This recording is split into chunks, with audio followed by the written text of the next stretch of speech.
네, 보신 것처럼 코로나 기간 디지털 기기의 사용 시간이 늘면서 아이들의 발달에도 심각한 영향을 끼치고 있는데요. 전문가와 함께 디지털 기기 사용법 이야기 나눠보겠습니다. 대한소아청소년과학회 발달위원장이신 김영훈 교수님 모셨습니다. 교수님 어서 오세요. 네, 반갑습니다. 교수님 우선 전자파 문제를 빼놓을 네. 수가 없을 것 같습니다. 어떤가요? 아이들 전자파는 사실 성인보다는 예를 들어서 뇌 같은 경우는 한 3배, 뼈 같은 경우는 한 10배 그 영향력이 크거든요. 네. 그래서 실제로 전자파로 인해서 지속적으로 뭐 두통이라든지 피로감이라든지 뭐 이런 것들을 일으켜서 신경계하고 면역계에 상당한 영향을 미칩니다. 그리고 네. 아이들이 이제 시각이나 청각 같은 그런 감각에도 이상을 초래하고요. 또 어지럼증이나 이명 같은 것들이 초래돼서 그거로 인해서 뭐 학습 장애라든지 뭐 경계성 지능처럼 이렇게 학습 부진이라든지 이런 것들을 일으키기도 하고요. 네. 집중력에도 영향을 미치죠. 그리고 실제로 그 임신에도 영향을 미치는데요. 네. 임신 기간 중에 한 2번 내지 3번 그 휴대폰을 사용하더라도 이 그 행동 장애가 한 뭐 54% 늘어난다는 보고도 있습니다.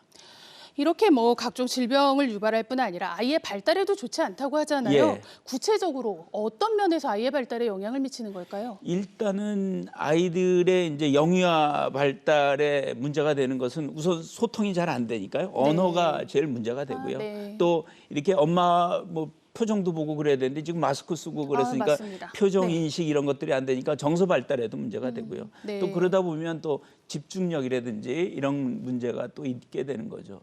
실제로 7세 이전에 핸드폰을 사용한 경우 네. 그런 경우는 보통 한 80% 정도는 36개월의 행동 장애를 갖고 있는 것으로 되어 있고요. 네. 또 이 어렸을 때 그 이제 핸드폰을 사용했던 아이들이 5 내지 뭐 8세 이런 정도가 되면 ADHD들이 높아지는 것으로 되어 있습니다. 네. 실제로 뭐 디지털 미디어 시청을 예를 들어서 1시간 매일 더 많이 할 경우에 10%가 ADHD 더 는다는 보고도 있어요. 네. 그런데 교수님 사실 저희가 다 이미 들어서 알고 있습니다. 네, 하지만 그렇죠. 부모들이요 이걸 안다고 해서 아이 밥 먹을 때 딴짓하고 안 먹는데 유튜브 안 틀어줄 수 있느냐 그렇죠. 라고 하면 이거는 사실 쉽지가 않습니다. 네. 그래도 최소한 지켜야 할 게 있다면 어떤 걸까요? 일단은 아이들이 이제 자율성이 있는 시기하고 아닌 격으로 좀 구분을 해야 되겠죠. 우리가 보통 한 그 초등학교 4학년 정도 네. 그 정도 이어되면 자율성이 있습니다. 그래서 자기가 억지로 끊을 수도 있고요. 또 의지력을 가지고 조절을 할 수가 있죠. 그럴 때는 아이의 그 능력이나 의지력 거기에 의존해서 아이의 자존감을 높인다든지 이런 쪽에 초점을 맞춰야 되고요. 네. 그 이전의 아이들은 사실 자기 조절 능력이 없기 때문에 맞습니다. 환경을 바꿔줘야 돼요. 그래서 예를 들어서 엄마가 사용하는 모습을 안 보여준다든지 네. 또 디지털 미디어가 가까이 있는 환경을 안 준다든지 또 사실 그런 건 부정적인 거지만 긍정적인 거 돌리면 아이들은 관심이 그쪽으로 돌아서거든요. 네. 그래서 뭐 운동이라든지 놀이라든지 뭐 같이 어디 뭐 가까이 간다든지 뭐 이런 것들이 도움을 줄 수가 있죠. 그래서 야외 활동이나 독서나 이런 습관을 가지는 것도 상당히 도움을 줄 수가 있습니다. 네, 기기 사용을 적게 하면 좋겠지만 또 아예 안 하고 살 수가 없습니다. 네. 최소한 언제까지는 좀 사용해 보지 말자 이런 조언 뭐 그런 어떨까요? 얘기가 있었죠. 네. 예, 그 미국 소아 청소년과 학회에서 이제 그 제안을 했었는데요. 최소한 24개월까지는 디지털 미디어를 안 보는 쪽으로 하자. 네. 그리고 실제로 데이터에 보면 18개월에서 24개월 이전에 어떻든 안 보는 쪽으로 노력을 하면 아이들의 언어 발달이라든지 정서 발달이라든지 또 그 운동 발달 이런 데 네. 별로 영향을 미치지 않을 수 있다라고 하는 거죠. 그래서 또 이제 꼭 보여줘야 되는 상황도 또 있잖아요. 유튜브를 네. 통해서 아이를 달랜다든지 이런 경우에는 이 유튜브를 보기보다는 이건 수동적이니까요. 하지만 이제 화상 통화 같은 경우는 서로 인터액티브하니까 네. 그런 것들을 통해서 적극적인 것들을 표현해 주는 것이 좋겠죠. 네. 그러면 이제 아이가 8살이 됐습니다. 학교에도 가고 이렇게 되면 이때부터는 어떤 방법을 사용하는 게 좋을까요? 네, 8살이 되면 사실은 노출될 기회는 상당히 많잖아요. 네, 게임도 있고 맞습니다. 뭐 인터넷도 있고 스마트폰 사용도 있고 있지만 의지력은 또 한계가 있어요. 초등학교 4학년 때까지는 한계가 있으니까요.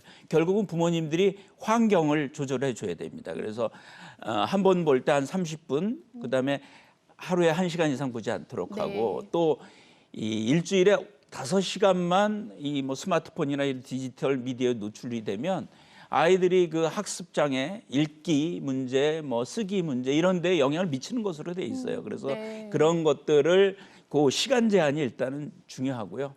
또 하나는 뭐 긍정적인 행동, 아이들이 뭐 스포츠를 한다든지 뭐 이런 독서를 한다든지 이런 재미난 거를 갖다가 딴 걸로 하는 거죠. 뭐 아이들하고 뭐 보드 게임을 할 수도 있고요. 그래서 그러한 무료한 시간들을 채워주는 것이 상당히 중요합니다.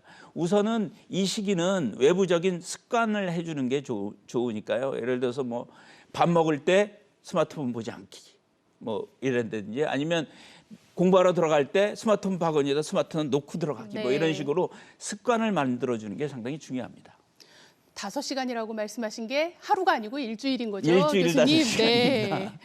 우리 아이들이 자라서 중고등학생이 되면요. 네. 요즘은 스마트 기기를 이용해서 공부하는 그렇죠. 경우가 굉장히 많습니다. 사실상 뭐 필수적이라고도 할 수 있는데요. 이 시기에는 어떻게 기기와 함께 공존해 나갈 수 있을까요? 네.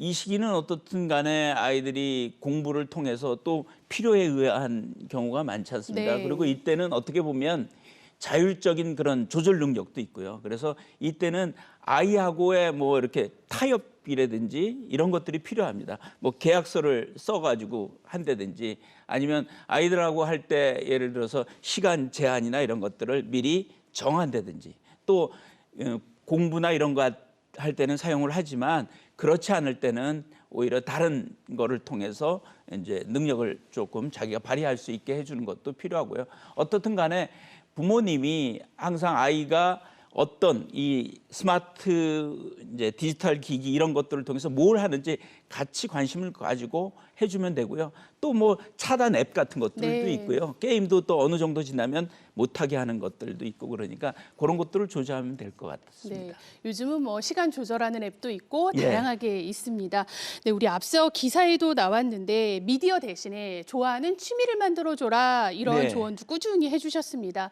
또 무엇보다 부모들이 스스로 절제하는 모습을 그렇죠. 보여주는 게 네. 중요하겠죠. 어떻게 하면 좋을까요? 우리 아이들에게 부모가 뭐 자녀와 있을 때는 그렇죠. 예, 그래서 어떻든 간에 뭐 연령별로 좀 다르기는 하지만 어떻든 환경이 중요합니다. 그래서 부모님이 디지털 미디어를 보는 환경을 안 만들어야 되죠. 네. 아기 때는 어떻든 간에 디지털 미디어, 스마트폰이나 이런 거 보는 걸 제한하는 것이 상당히 좋고요. 또 조금 초등학교 때는 참여를 해야죠. 아이가 디지털 미디어 하는데 같이 참여를 해서 필요한 부분은 절제해 주는 노력을 하고요.